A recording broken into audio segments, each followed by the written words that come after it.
తల్లి ఎక్కడి నుంచి వచ్చారా? మేము తున్నించి వచ్చామండి. తున్నించి. ఓ పక్కనే 100 కిలోమీటర్లే కదా. తల్లి హెయిర్ వచ్చేసి కొంచెం షార్ట్ ఉంది అండ్ డ్రైగా ఉంది, ఎక్కువ డ్రైగా ఉంటుంది కదా తల్లి. ఓకే, మనం ఏం చేద్దామంటే హెయిర్ అంతా కూడా సాఫ్ట్గా చేసి అంటే ప్రింట్ ట్రీట్మెంట్ చేసిన తర్వాత ఎక్స్టెన్షన్ యాడ్ చేద్దాం. చూసారు కదండి ఆఫ్టర్ లుక్. ఎలా ఉంది తల్లి, ఎలా అనిపిస్తుంది? సూపర్ అండి, మామూలుగా లేదు. ఆ తల్లి సంతోషం మామూలుగా లేదు అసలు. అసలు మీ దగ్గర రావాలి యాక్చువల్లీ ఫస్ట్ టైం అండి, అనవసరంగా మేము హైదరాబాద్ అంతవరకు వెళ్ళాం. హైదరాబాద్ వెళ్ళి అంటే నేను మీకు ప్రాబ్లం కూడా చెప్పలేదు. యాక్చువల్లీ తల్లి హైదరాబాద్ వెళ్ళి చేయించుకున్నారంట. మేడం కోమ్ చేసినప్పుడు ఊడిపోయింది.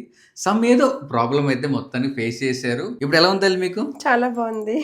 నేను అందరికీ చెప్పేది ఇదే, నేను ఎవరిని కాంట్రవర్సీ అంటే ఎవరైనా సరే హ్యాపీగా చేయండి. ఇప్పుడు ఈ తల్లి ఎక్కడో హైదరాబాద్ వెళ్ళి చేయించుకున్నారు, అన్హ్యాపీగా అంటే ఎట్లా ఫీల్ అయ్యారు అంటే డబ్బులు వేస్ట్ అయిపోయినాయి అని ఫీల్ అయ్యారు. మంచిగా హ్యాపీగా ఫీల్ అవుతున్నాను.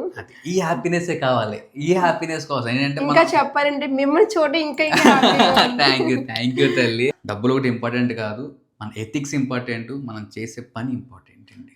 గుర్తుపెట్టుకోండి, అందరూ బాగా చేస్తాం, చెయ్యాలి కూడా అందరూ.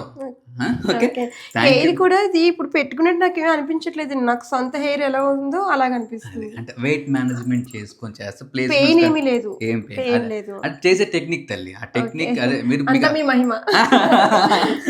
Thank you so much.